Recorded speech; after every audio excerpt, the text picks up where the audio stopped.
Bismillahirrahmanirrahim. Assalamualaikum warahmatullahi wabarakatuh.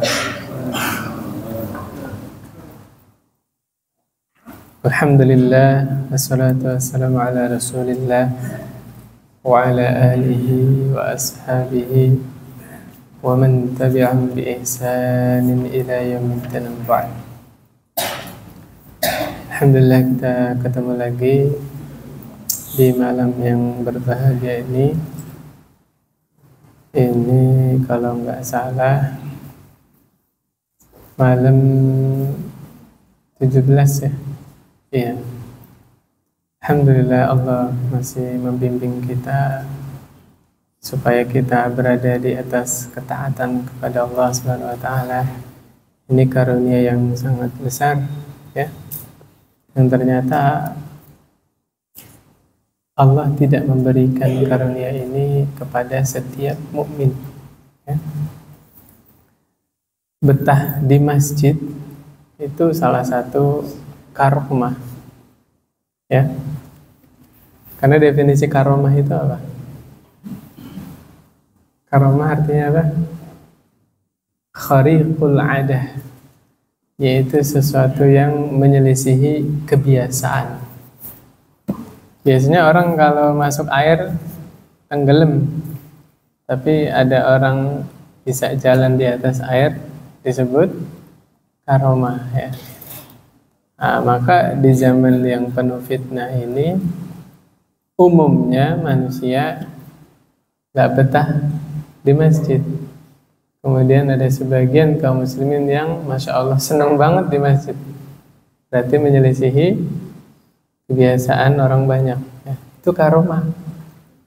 Makanya Syekhul Islam Ibnu Taimiyah menerangkan puncak dari karomah itu ya, karomah tertinggi adalah istiqomah.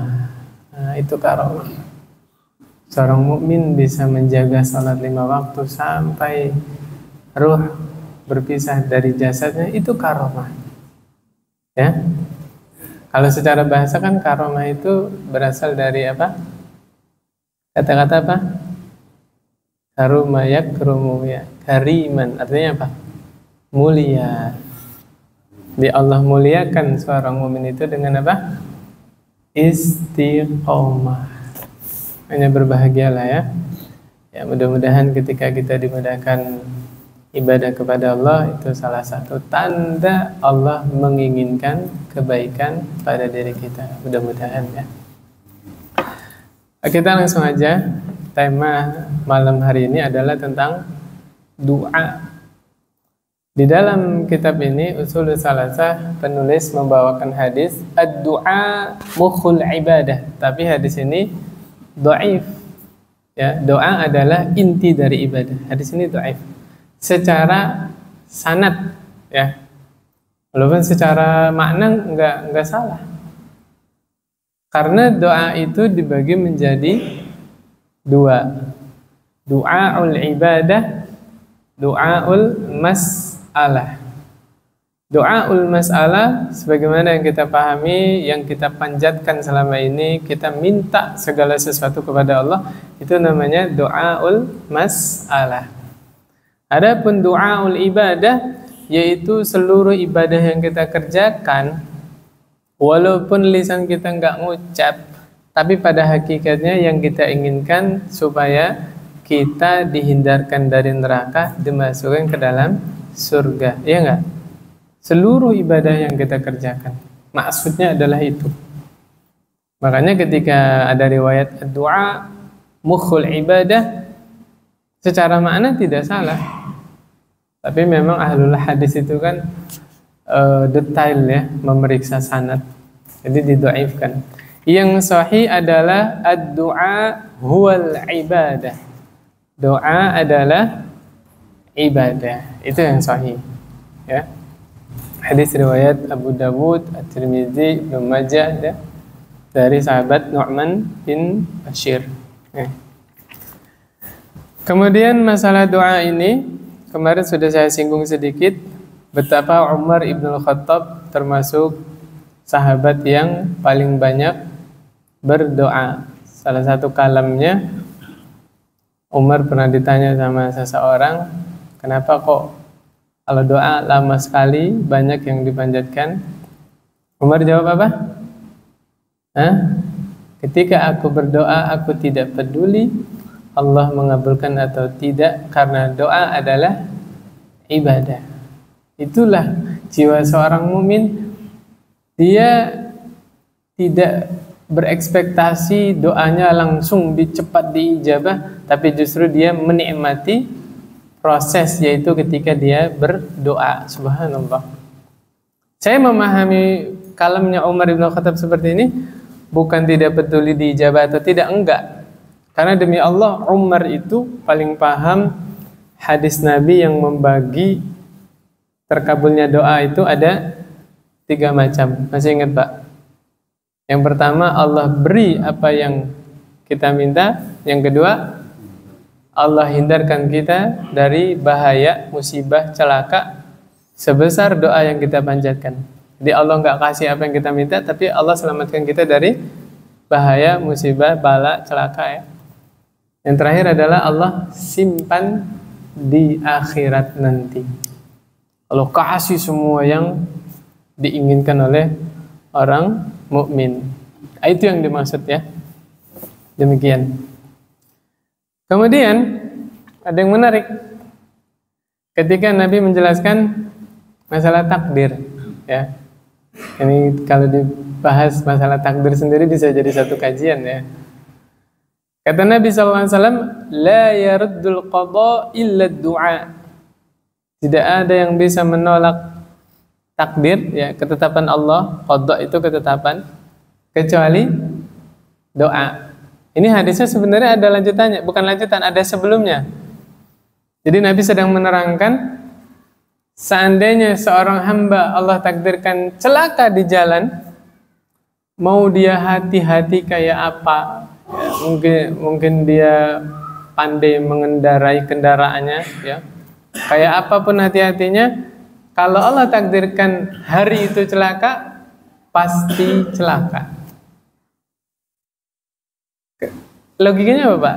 Kecelakaan terjadi itu entah kita yang nabrak atau kita yang ditabrak, betul nggak? Kita udah hati-hati, tapi orang lain tidak hati-hati, ya nggak? Setelah Nabi terangkan seperti itu, Nabi bilang, la yaruddul qada illa du'a. Tidak ada yang bisa menolak ketetapan Allah, ya. Tidak ada yang bisa merubah takdir kecuali doa. Makanya disunahkan setiap hamba mukmin kalau keluar rumah baca Bismillahi tawakkaltu 'alallah la haula wala quwwata illa billah. Biasanya orang yang keluar rumah baca seperti itu, nanti di sepanjang jalan Allah bimbing hatinya senantiasa berzikir. Karena dengan zikir hatinya jadi tenang. Kalau tenang, bawa kendaraan juga tenang. Entah orangnya sembrono, tetap kita mengambil tindakan dengan refleks yang cepat tapi tepat, sehingga tidak terjadi kecelakaan. Ala bidzikrillahi tatma'innul qulub. Pertanyaannya, apakah takdir itu bisa dirubah? Nah, kemarin saya kajian asar, ada yang nanya begitu Bapak-bapak. Saya bilang begini, Bapak harus pahami dulu, secara umum tidak ada satu kejadian pun yang keluar dari kehendak Allah.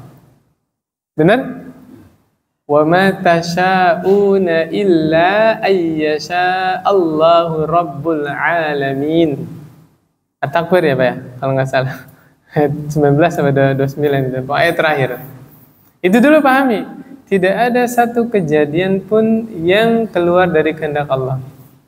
Maka saya jawab, kalau yang merubah Allah, Allah sangat mampu merubah takdir. Allah tetapkan, Allah hapus, betul? Makanya di dalam surah Ar-Ra'd kalau nggak salah, yamhullahu ma yasha wa yusbit wa indahu ummul kitab. Kata Allah SWT di dalam surah Ar-Ra'd. Saya lupa ayat berapanya. Tapi kalau dicari ketemu. Allah menghapus apa saja yang Allah kehendaki dan Allah menetapkan apa saja yang Allah kehendaki. Penutup ayatnya apa? Wa indahu ummul kitab, dan di sisi Allah lah ummul kitab. Apa ummul kitab di situ? Lauhul mahfuz. Itu terserah Allah, mau Allah hapus, mau Allah tetapkan, itu terserah Allah. Gitu. Nah, yang jadi patokan kita manusia yang nggak tahu bagaimana bentuknya rahasia takdir, cukup kita pahami salah satu rumus bahwa Allah mentakdirkan segala sesuatu terjadi di muka bumi ini secara umum, ya, ada sebab akibat. Ya enggak? Nah, begitu. Itu yang harus dipegang. Walaupun kita juga nggak boleh bersandar terhadap sebab, nggak boleh. Perilaku kita ngambil asbab, ya, akhdul asbab, tapi hati kita bersandar penuh kepada Allah Subhanahu wa ta'ala. Jangan sampai yang disalahpahami oleh para pemalas, judulnya tawakal, tapi realitanya malas. Ya enggak, Pak? Nah, dia tidur di rumah kan santai. Kalau udah rezekinya mah nggak bakal kemana, pasti datang ke rumah saya. Tapi dia tidur, nggak ada usaha apa-apa, nggak posting jualannya di akunnya misalnya. Pokoknya nggak ada usaha apa-apa, tidur aja di rumah.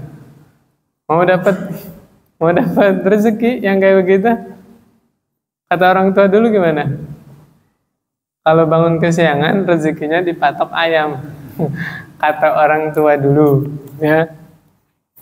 Anak zaman sekarang lebih pinter, Pak. Dikasih wejangan begitu, tidur kesiangan, rezekinya dipatok ayam, ya. Apa jawab anak itu? Nanti sore ayamnya saya makan, Bu. Allahu Akbar. Ada aja jawabannya. La ilaha illallah. Ada kisah menarik. Yang dua-duanya benar, Masya Allah. Jadi ada dua sahabat, ya, debat masalah takdir. Satu orang yang pertama bilang, demi Allah, takdir itu sudah Allah tetapkan, termasuk rezeki saya. Benar ya, Pak ya? Bahkan dari kita di janin, ya, jadi janin sudah Allah jatahkan rezekinya meninggal. Tapi dia pahami, ya walaupun saya nggak buat apa-apa, kalau sudah rezeki saya pasti datang ke saya. Teman satunya bilang, betul, rezeki sudah Allah tetapkan, tapi kita diwajibkan mengambil sebab, melakukan sebab. Kalau pengen dapat rezeki, ya kerja gitu kan. Wah, debat. Bisa tuh. Bisa ya. Nah, temannya ini dapat job, bantu orang atau gimana lah ya, terus dikasih mukafaah, kasih makanan apa segala macam ya. Ketika dia ingin pulang, dia ingat sahabatnya itu di rumah, nggak ngapa-ngapain kan? Karena dia sayang sama sahabatnya, dia datang ke rumah sahabatnya, dibagi dua lah makanan itu, yang setengah dikasih sahabatnya. Yang kerja tadi bilang apa? Tuh, bener kan kata saya? Ambil sebab baru dapat rezeki. Sahabatnya bilang apa? Saya di rumah aja ini, kamu kasih rezeki. Dua-duanya bener. Allahu Akbar. Ala kulli hal ya. Semuanya bisa dipahami dengan baik. Ada kalanya memang ketika Allah takdirkan rezeki itu sudah menjadi milik seseorang, biar bagaimanapun caranya pasti sampai kepada dia. Tapi secara umum Allah takdirkan semua kejadian itu ada sebab dan akibat. Makanya itulah yang dipahami zikir kita setelah salat, Allahumma la mani'a lima a'taita wa la mu'tiya lima mana'ta wa la yanfa'u dzal jaddi minkal jaddu. Coba copas di ChatGPT, turut terjemahin. Terjemahkanlah, nanti dibaca sama kita ya, Masya Allah. Berikutnya, penulis membawakan dalil tentang doa. Nah, ini agak sensitif nih pembahasannya. Saya berusaha deh, saya perhalus bahasanya. Ghafir ayat 60, Pak. Kata Allah Subhanahu wa taala, "Wa qala rabbukum ud'uni astajib lakum." Dan Rabb kalian siapa? Allah Subhanahu wa taala qala, berfirman, "Ud'uni, Berdoalah kepadaku, astajib lakum. Aku akan kabulkan untuk kalian. Di sini faedah ayatnya ya, bahwa hukum asal berdoa itu adalah langsung kepada Allah, minta kepada Allah. Jangan lewat perantara-perantara. Maka sangat tidak dianjurkan kita bertabaruk kepada kuburan orang soleh atau bertawasul kepada doa orang soleh yang sudah meninggal. Itu sudah sering kali saya bahas ya, berkali-kali gitu. Hukum asalnya adalah berdoa langsung kepada Allah Subhanahu wa taala. Walaupun nanti ada pembahasan tawasul-tawasul yang syar'i. Ya, di antara tawasul yang syar'i adalah lewat doa orang soleh, tapi orang solehnya yang masih hidup itu boleh. Minta doa kiai, ya, minta doa ustadz. Sebenarnya doanya nggak mesti ustadz, nggak mesti kiai. Lihat aja teman bapak tuh yang rajin ke masjid, ya, sebelum adzan sudah ada di masjid, itu orang soleh pak. Minta doa teman bapak itu jamaah, ngobrol ya, pak, minta doanya ya, anak saya besok tes masuk ini UGM misalnya, mohon dibantu doanya, mudah-mudahan anak saya keterima. Sah pak. Jadi nggak mesti ke kiai, nggak mesti ke ustadz. Yang penting zahirnya kita lihat teman kita rajin ke masjid, sholat 5 waktu, masya Allah ya, menjaga perilakunya, dia orang soleh pak. Boleh kita minta doa kepada orang soleh tersebut. Kemudian yang paling saya anjurkan adalah tawasul dengan amal soleh. Kitanya yang beramal soleh. Kemudian setelah itu kita sebutkan amal solehnya ketika kita doa kepada Allah. Misal, Bapak pengen banget direalisasikan umrohnya. Allah undang berangkat umroh. Saking kuat azam Bapak itu, Bapak niatkan itu Al-Quran. Dibaca. Terus khotam, setiap habis khotam, Bapak sampai nangis-nangis. Ya Allah, saya pengen banget umroh bareng istri, ya Allah, terus. Nah, sebelum memanjatkan doa itu, Bapak sebutkan, ya Allah, saya telah selesai mengkhatamkan Quran 30 juz. Seandainya mengkhatamkan Quran itu mengharap wajahmu, betul-betul ikhlas karena engkau, mudahkanlah saya berangkat umroh bersama istri saya. Itu tawasul yang syar'i Pak. Sebutkan amal soleh yang kita kerjakan, ya, berdoa dengan Allah ya. Habis itu baru kita minta sesuatu kepada Allah. Itu yang paling dianjurkan. Kemudian ada lagi nanti ulama yang membagi tawasulnya dengan Asmaul Husna, ya, sifatul ulya, dengan nama-nama Allah dan sifat-sifat Allah, ya, nama-nama Allah yang indah, sifat-sifat Allah yang maha tinggi. Sebutkan. Sebagaimana biasa kalau saya berdoa itu saya membaca 3 ayat terakhir surah Al-Hasyr. Ya, Bapak-bapak kalau sudah hafal itu yang Huwallahul ladzi la ilaha illa huwa alimul ghaibi wasyahadati huwar rahmanur rahim. Huwallahul ladzi la ilaha illa huwal malikul quddusus salamul mu'minul muhaiminul azizul jabbarul mutakabbir. Subhanallah amma yusyrikun. Huwallahul khaliqul bari'ul musawwiru lahul asmaul husna yusabbihu lahu ma fis samawati wal ardi wa huwal azizul hakim. Habis itu jangan langsung doa Pak, baca sholawat. Nah, ada hadisnya, ya, ada hadisnya. Kalau sebelum doa kita memanjatkan sholawat untuk Nabi Muhammad Sallallahu Alaihi Wasallam, itu doanya cepat sampai kepada Allah Subhanahu Wa Taala. Ya, baca sholawat. Sholawat apa? Sholawat Ibrahimiyah. Punten ini Pak ya, punten. Ya, nanti sama editor terserah mau dipotong apa enggak. Terserah. Ini punten ini. Sebagian masyarakat kita lebih sering memanjatkan salawat-salawat yang dikarang oleh manusia. Dalam kurung kalau mau dibilang ulama ya ulama lah. Salawat apa Pak?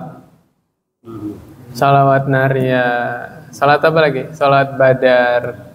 Itu kan dikarang kan sama orang. Sehingga masyarakat lebih suka melantunkan salawat-salawat tersebut. Sebagian orang meninggalkan salawat yang lebih utama yang diajarkan langsung oleh Nabi Muhammad SAW, yaitu salawat Ibrahimiyah. Allahumma salli ala Muhammad wa ala ali Muhammad kama sallaita ala Ibrahim wa ala ali Ibrahim innaka Hamidum Majid. Allahumma barik ala Muhammad wa ala ali Muhammad kama barakta ala Ibrahim wa ala ali Ibrahim innaka Hamidum Majid. Demi Allah, Pak, itu salawat yang paling afdol. Karena dari mana redaksinya? Nabi Muhammad sallallahu alaihi wasallam. Terserah editor mau dipotong apa enggak. Terserah. Ya kenyataannya seperti itu. Iya enggak? Kita lebih sering melantunkan salawat yang dikarang oleh ulama. Sehabis itu tanpa kita sadari kita meninggalkan salawat yang paling utama, yaitu yang diajarkan oleh Nabi Muhammad sallallahu alaihi wasallam. Habis itu doa apa? Menyebut nama-nama Allah yang indah, kemudian salawat. Habis itu ngapain, Pak? Taubat. Astaghfirullahalazim alladzi la ilaha illa huwal hayyul qayyum wa atubu ilaih. Baru kita panjatkan doanya. Boleh pakai itu, boleh pakai Allahumma anta rabbi la ilaha illa anta khalaqtani wa ana 'abduk wa ana 'ala 'ahdika wa wa'dika mastata'tu a'udzu bika min syarri ma sana'tu abu'u laka bi ni'matika 'alayya wa abu'u bi dzanbi faghfir li fa innahu la yaghfiru dzunuba illa anta. Siapa yang baca doa itu sore hari, malamnya meninggal, pasti masuk surga. Ada hadisnya, Allah selamatkan dari neraka. Siapa yang membaca doa itu di pagi hari, siangnya meninggal, pasti masuk surga. Allah selamatkan dari neraka. Doa apa tadi, Pak? Sayyidul istighfar. Itu doa, Pak. Baru doa. Bapak apa yang diinginkan, panjatkan terus. Demikian. Kembali ke ayat ini, Ghafir ayat 60, bahwa hukum asal doa adalah langsung kita panjatkan kepada Allah Subhanahu wa taala. Tapi syaitan gak diem aja, Pak. Syaitan datang memberikan syubhat. Syubhat itu apa, Pak? Kesamar-samaran, keraguan-raguan. Ente kan doanya banyak. Bukan. Ente itu maksiatnya banyak, dosanya banyak. Itulah sebab doa ente tidak dikabulkan oleh Allah. Sampai sini betul, kan? Tapi lanjutannya itu, tuh lihat tuh, ada makam syekh, ya, wali fulan. Masyarakat pada datang ke situ, banyak pengalaman. Habis ke situ langsung diijabah doanya. Nah, ke situ aja, gitu kan? Akhirnya yang imannya tipis, akidahnya dangkal, ikut-ikutan. Maka saya akan sarankan yang lebih baik lagi. Kalau kita sadar betul maksiatnya banyak, dosanya banyak, itulah sebab doa kita tidak diijabah. Kenapa nggak taubat aja? Kenapa harus ke kuburan wali? Kitanya yang bertaubat, beristighfar. Iya nggak, Pak? Banyak-banyak taubat, banyak-banyak istighfar. Bukankah Nabi menyontohkan sehari semalam Nabi itu nggak kurang-kurang istighfar, nggak kurang-kurang taubat kepada Allah berapa kali, Pak? Tidak kurang dari 70 kali. Tidak kurang dari 100 kali. Simpel, Pak. Astaghfirullah wa atubu ilaihi. Gitu aja. Baca sampai 100 kali.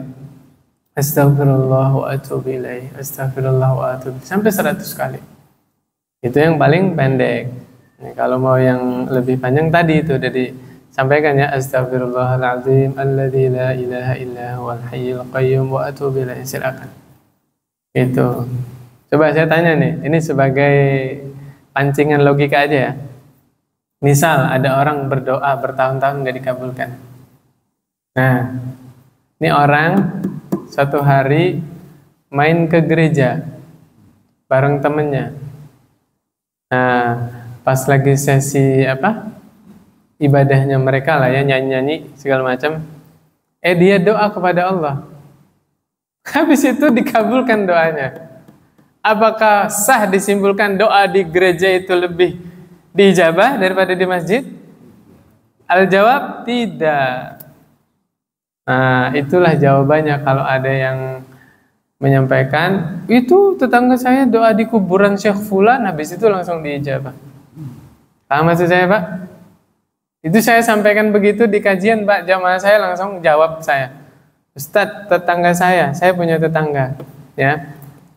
Tantenya itu, ya, dibaptis dari kecil, gara-gara orang tuanya itu diobatin sama pendeta, ya, dibacain apa? Sembuh, Pak. Gara-gara diobatin sama pendeta itu sembuh, dia masuk Kristen. Ayo, paham gak maksud saya? Itu ujian, Pak. Itu kesamaran yang disemburkan oleh syaitan, syubhat. Diuji akidah kita, ya. A'udzubillahi min dzalik. Makanya kembali lagi, hukum asal berdoa itu adalah langsung kepada Allah Subhanahu wa taala. Di dalam hadis, man la yas'alillah yaghdab alaih. Siapa yang man lam yas'alillah yaghdab alaih. Siapa yang tidak minta kepada Allah, Allah marah kepada dia. Nah, ada yang bisa jawab sebabnya apa? Kenapa Allah marah kepada orang-orang yang tidak berdoa? Kalau lanjutan aja ya sombong. Orang yang tidak berdoa kepada Allah adalah orang yang sombong. Kalau jawaban akidahnya, ketika seorang hamba tidak minta kepada Allah, dipastikan dia minta kemana, Pak? Minta kepada selain Allah, syirik. Na'udzubillah. Makanya Allah marah kepada orang-orang yang tidak minta kepada Allah SWT. Itulah perbedaan yang paling mencolok antara al-khaliq dengan makhluk. Manusia semakin sering diminta, semakin apa, Pak? Jengkel, marah, sebel, iya enggak? Minta tolong sekali mungkin dengan senang hati kita bantu, kita tolong, itu enggak sih? Bapak deh misalnya, ada orang datang minjem uang. Baru pertama kali nih, pinjemin enggak, Pak? Pinjemin teman sendiri, ya kan? Dan kenal dekat, oh ini orangnya jujur. 2 kali masih pinjemin. Lah kalau minjem berkali-kali gimana, Pak? Setiap pekan minjem. Jengkel kan? Padahal nggak minta loh, minjem, ya nggak, Pak? Walaupun dikembaliin terus, ya kan? Itu emang sifat manusia, Pak.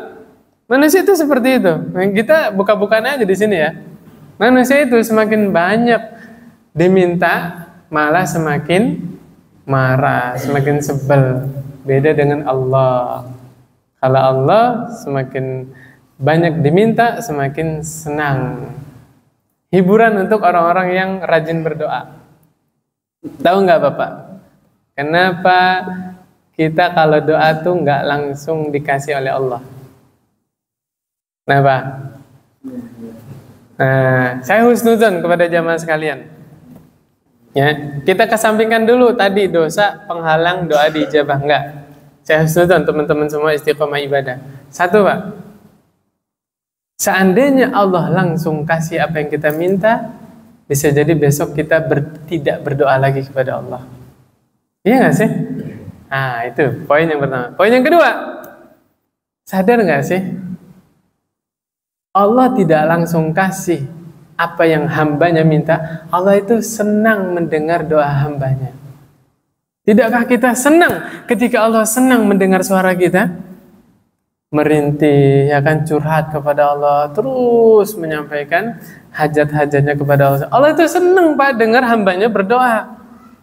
Terus kita nggak senang ketika Allah senang mendengar doa kita? Itu poinnya, Pak.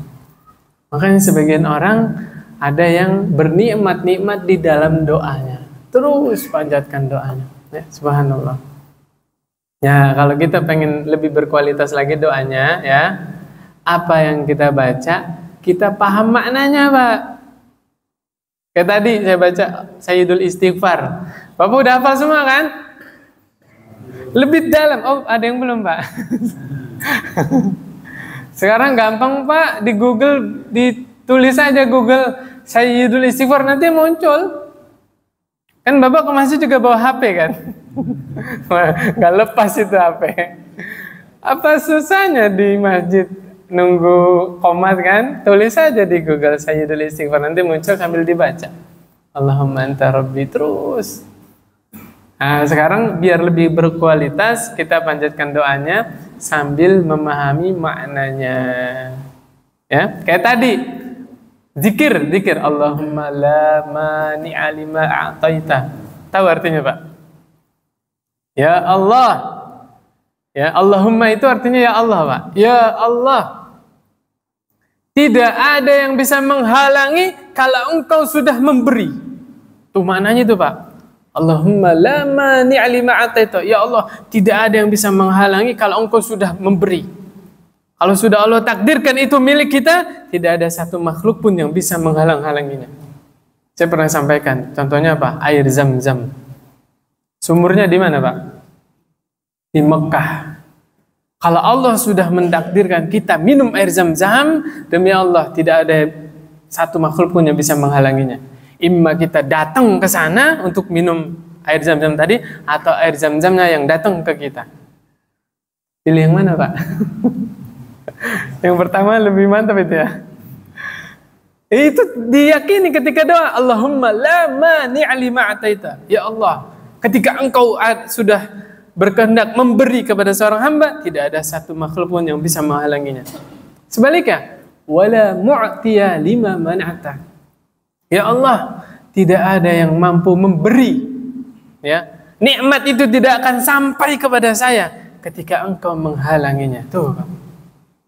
Kalau dulu ini ada cerita lagi. Saya lagi ngisi kajian di salah satu rumah jamaah ya. Di situ jamaahnya bikin acara sunatan, Pak. Sunatan namanya masyarakat kan kadang-kadang bingung, Ustadz, saya nyunatin anak saya nih, Ustadz. Acaranya gimana nih ritualnya? Kan harus, padahal habis sunatan harus ada acara nggak? Nggak mesti. Ya kalau mau tasyakuran karena anaknya habis disunat selamat gitu kan, dalam rangka bersyukur bagi-bagi nasi kotak, silakan. Semoga Allah terima sedekahnya gitu kan. Nah, dia minta biar orang-orang tetangga datang tuh dapat pelajaran lah, akhirnya dibikin pengajian ya udah saya bilang nggak ada ritual doa segala macam, nggak ada. Nah, saya kajian tuh, Pak, saya bahas tentang takdir di situ ada kue, Pak. Kue apa namanya yang kayak pelek tuh, loh bener, kembang apa kayak pelek, kembang goyang, nah, itu namanya kembang goyang ya. Kayak pelekan ya bentuknya. Tahu pelek sepeda apa pelek motor ya itu. Nah, di situ kan biasa ya kalau kita lagi ngisi kajian, kalau acara di rumah itu ada di piring itu hanya buah-buahan kue. Nah, saya bilang begini, Pak. Demi Allah, Bu, ini kue walaupun sudah di depan saya, kalau Allah takdirkan ini bukan rezeki saya, tidak akan sampai ke mulut saya. Saya gituin, walaupun ada di depan saya. Tahu apa yang terjadi? Saya pulang, dibungkusin itu. Allah. Padahal bukan ngode, bukan. Salah paham, astagfirullahaladzim. Salah paham ibunya ini. Dan subhanallah, Pak, benar, Pak. Subhanallah, benar Allah takdirkan kue itu tidak sampai kepada perut saya. Tidak sampai.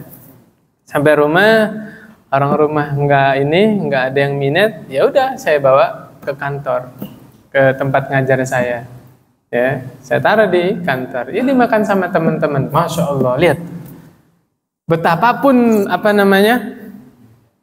seorang hamba Allah ini berusaha memberikan nikmat kepada hamba yang lain, ketika Allah menghalangi tidak akan sampai. Iya nggak, Pak? Padahal udah dibungkusin kan? Tetap nggak nyampe kepada murid saya. Subhanallah, luar biasa. Saya ambil pelajaran itu. Iya ya, semua sudah Allah takdirkan. Semua Allah takdirkan. Masih kurang mantap. Pernah sakit, Pak? Malas makan kan? Nah, dipaksain makan, muntah, keluar lagi, Pak. Muntah itu berarti itu bukan rezeki Bapak. Iya nggak? Dipaksain masuk kan? Tapi memang itu bukan rezeki kita, keluar lagi, Pak. Nah, itulah konsep rezeki, Pak. Allahumma la mani'a lima a'taita wa la mu'tiya lima manat. Akhirnya seorang mukmin kalau ngadepin rezeki santai, Pak. Santai. warungnya berjejer, rukonya berjejer, rezeki tidak akan tertukar. Setuju nggak? Iya, santai akhirnya dia. Bismillah, yang penting saya jaga ibadah saya sudah berusaha ngambil sebab yang tidak melanggar aturan Allah. Udah, senang. Ya, jadi nggak serakah seorang mukmin ya. Nah, lanjutannya Pak. Innal ladzina yastakbiruna an ibadati sayadkhuluna jahannama dakhirin. Sesungguhnya orang-orang yang sombong dari beribadah kepadaku, mereka akan masuk ke dalam neraka jahanam dengan keadaan hina. Nah, di sini saya ambil faedah, termasuk orang yang sombong adalah orang yang tidak mau beribadah kepada Allah. Pengen tahu orang yang sombong, Pak? Orang yang tidak mau sholat, itu orang sombong, Pak. Ini ayatnya. Ya, nggak usah jauh-jauh, nggak usah merhatiin yang punya mobil, punya rumah besar, bukan. Orang sombong adalah orang yang tidak mau taat, tidak mau tunduk kepada aturan Allah. Dia orang-orang sombong, Pak. Na'udzubillah, na'udzubillah. Ya, sebagian orang pas lebaran kan, sepupu kena sepupu nih, ketemu, nggak mau salaman. Yang nggak mau salaman dibilang, ih sombong amat. Padahal kembali ke ayat ini, siapa yang sombong, Pak? Yang salaman kepadanya bukan mahram. Betul?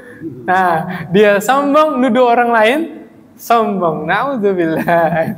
Kenapa? Ya kan? Ya, subhanallah. Itu apa? Kadang-kadang memang saya pernah sampaikan, sombong itu pelakunya tidak merasa dia sombong. Sebagaimana riya. Orang yang sedang riya, dia tidak merasa dirinya sedang riya. Benar nggak, Pak? Sama. Kalau seandainya orang sombong itu merasa bahwa dia sombong, saat itu pasti dia bertobat. Pasti berzikir, astagfirullah, barusan saya sombong. Iya nggak? Nah, makanya orang sombong tidak bertobat, karena ketika dia sombong, dia tidak merasa dirinya sedang sombong. Na'udzubillah. Betul, Nabi Muhammad SAW pernah menerangkan, seseorang tidak akan mati kecuali jatah rizkinya sudah habis. Itu kayak orang mukmin, Pak, harus dipegang. Kalau jatah seorang itu masih ada, jatah rizkinya ya, dia tidak akan mati. Ingat orang yang sakit tahunan, terbaring di atas kasurnya, ya, padahal udah nggak bisa apa-apa kan? Kenapa belum meninggal? Rizkinya masih ada, jatah rizkinya masih ada, belum habis. Nah, jadi ingat cerita lagi nih, Bapak sampaikan begitu. Ada seseorang kecemplung sumur, Pak. Nah, ingat cerita ini? Kecebur sumur, Pak. Kemudian orang-orang sekitar itu nolongin. Ditolongin, ya kan? Ditolongin, setelah ditolongin ya, dia dikasih minum segelas susu. Yang namanya orang habis kena musibah ya, dikasih minum ya. Adanya susu waktu itu, segelas susu, Pak. Dia minum, gelegek habis susunya. Orang yang nolong biasa dong, penasaran. Gimana ceritanya? Kok bisa jatuh? Gitu. Subhanallah, Pak, orang yang kecemplung ini bangun, dia praktekkan. Tadi itu saya begini, terus kepleset, jatuh lagi, meninggal, Pak. Meninggal, Pak. Jatuh yang kedua kali ke dalam sumur, meninggal. Faedahnya apa, Pak? Jatuh yang pertama kali, nggak meninggal, jatah rizkinya masih ada segelas susu. Nggak mati dia. Masih ada rezekinya, nggak meninggal, oke? Setelah dia minum segelas susu tadi, habis rezekinya. Maka Allah wafatkan dengan cara yang sama, masuk ke dalam sumur, ya jatuh, meninggal. Nah, itu dibawakan oleh para syekh ya, cerita seperti itu. Ya, entah itu perumpamaan atau benar kejadian nyatanya ya. Ala kulli hal benar yang disampaikan Bapak tadi ya, jazakallah khairan ditambahin, seseorang tidak akan meninggal kecuali jatah rezekinya sudah habis. Nah, ketika kita bicara rezeki, Pak, jangan dipersempit pemahamannya bahwa rezeki itu hanya uang, hanya makanan, minum, bukan, Pak. Punya istri yang taat, yang betah di rumah, itu rezeki bukan, Pak? Rezeki punya anak yang mudah diarahkan, ya kan? bapaknya manggil pelan, ibunya manggil pelan, langsung datang. Rezeki bukan Pak? Rezeki. Punya teman-teman yang soleh, punya lingkungan yang baik, ya kan? Tiap hari bisa ke masjid, rezeki bukan Pak? Rezeki itu Pak. Dan itu lebih mahal, demi Allah itu lebih mahal. Nah, singkat nggak pertanyaan saya? Bapak kalau malam ini ada yang ngasih 1 miliar, seneng nggak Pak? Seneng. Tapi tidur nggak bangun lagi. Sedih nggak? Malam ini ya betul, rezeki terakhirnya 1 miliar. Allah karim. Malam ini nggak ada yang ngasih sama sekali, tapi besok kita masih bisa bangun segar, masih bisa sholat subuh berjamaah. Baru kita sadar, ya Allah, selama ini kita dikasih rezeki oleh Allah lebih mahal daripada 1 miliar, 2 miliar, 3 miliar. Yaitu kita masih dikembalikan rohnya ke jasad kita, kita bisa membuka mata kita, kita bisa ibadah lagi. Ya nggak Pak? Kenapa kita tidak syukuri nikmat yang seperti itu? Ya, surah Az-Zumar ayat 42 Pak. Ya, 42 atau 44? Ayat 42 kalau nggak salah. Yaitu orang yang tidur di malam hari, Allah genggam rohnya. Allahu yatawaffal anfusa hina mautiha wallati lam tamut fi manamiha. Allah yang menggenggam jiwa orang-orang yang mati dan orang-orang yang belum mati, yaitu di dalam tidurnya. Fayumsikul lati qada 'alaihal maut. Ada di malam-malam hari yang Allah genggam jiwanya itu, Allah tidak kembalikan lagi. Makanya pernah dengar berita ya, ada orang sehat, nggak sakit, nggak apa, tidur nggak bangun lagi. Itu ayatnya Pak. Allah tidak kembalikan. Fayumsikul lati qada 'alaihal maut wa yursilul ukhra ila ajalin musamma. Ini kebanyakan orang. Allah kembalikan lagi jiwa-jiwa yang Allah genggam tadi karena memang belum wayahnya mati, ya, belum waktunya, ajalnya belum datang, makanya Allah kembalikan. Makanya itulah rahasia doa mau tidur apa Pak? Bismika Allahumma amut wa ahya. Apa artinya? Dengan namamu ya Allah aku mati dan aku hidup. Bukan pakai kata-kata tidur. Kata-katanya apa? Mati dan hidup. Bangun tidurnya gimana? Alhamdulillahilladzi ahyana ba'dama amatana wa ilaihin nusyur.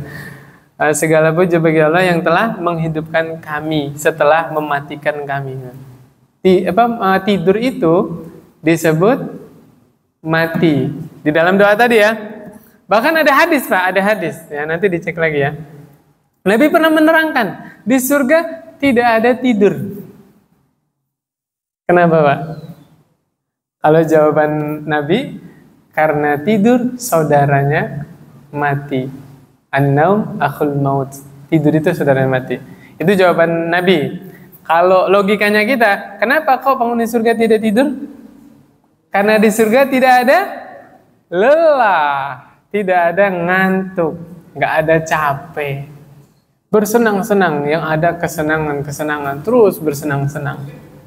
Bapak nanti masuk surga Pak, dipeluk sama bidadari 70 tahun Pak. Masya Allah. Benar Pak. Loh ada hadisnya, bidadari itu meluk penghuni surga sampai 70 tahun dipeluk. Ya, ya tanda kutip lah ya dipeluknya Pak ya. Nah, ada anak kecil, tiduran. Kenapa Pak kok 70 tahun? Nggak selanjutnya? Gantian sama bidadari yang lain.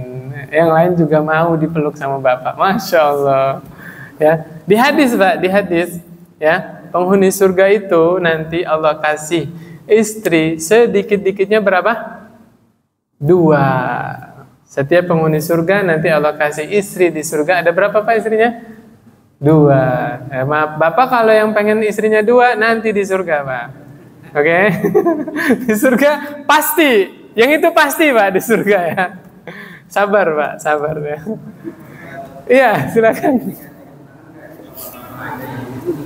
Ibu-ibu juga senang Pak, ibu-ibu senang. Ibu-ibu ya nanti di surga itu Allah kasih rumah yang tidak ada gaduh sama sekali ya, rumah yang tenang, tidak ada kebisingan. Kalau di dunia kan rumah semewah apapun nyapu ya kan, capek.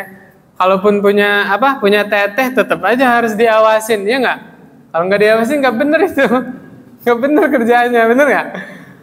Capek. Punya rumah besar di dunia capek, di surga rumahnya besar tapi tidak ada lelah, tidak ada bising, tidak ada gaduh, tenang rumahnya, sejuk, nyaman. Saya bahas udah habis waktunya.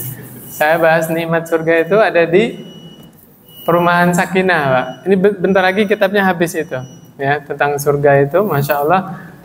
Sekarang sampai bab apa? Surga itu harum wangi, ya. Satu negeri surga semuanya wangi, Pak. Ya, ya rumahnya wangi, setiap sudut wangi, kamar-kamarnya wangi, tamannya wangi, semuanya wangi. Penghuni surga juga wangi. Terakhir sebagai penutup, Nabi menjelaskan cantiknya bidadari itu gimana, Pak? Lafadznya, saking cantiknya tulang sumsumnya kelihatan. Ini masalah ghaib, Pak, jangan dibayangin lah. Gimana kok tulang sumsumnya kelihatan? Salah, Pak. Memahaminya mudah, Pak, mudah. Orang zaman sekarang kalau nyebut cewek-cewek cantik apa, Pak? Bening. Nah, itu Pak maksudnya.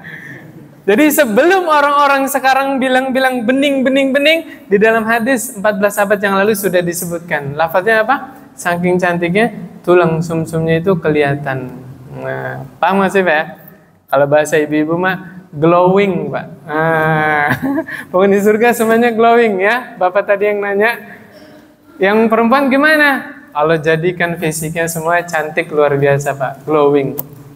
Kemudian harum. Dan tempat tinggalnya sangat nyaman. Itu. Dan perhiasan nggak usah ditanya lagi, Pak. Perhiasan udah pasti dapat. Mas Antam, Pak.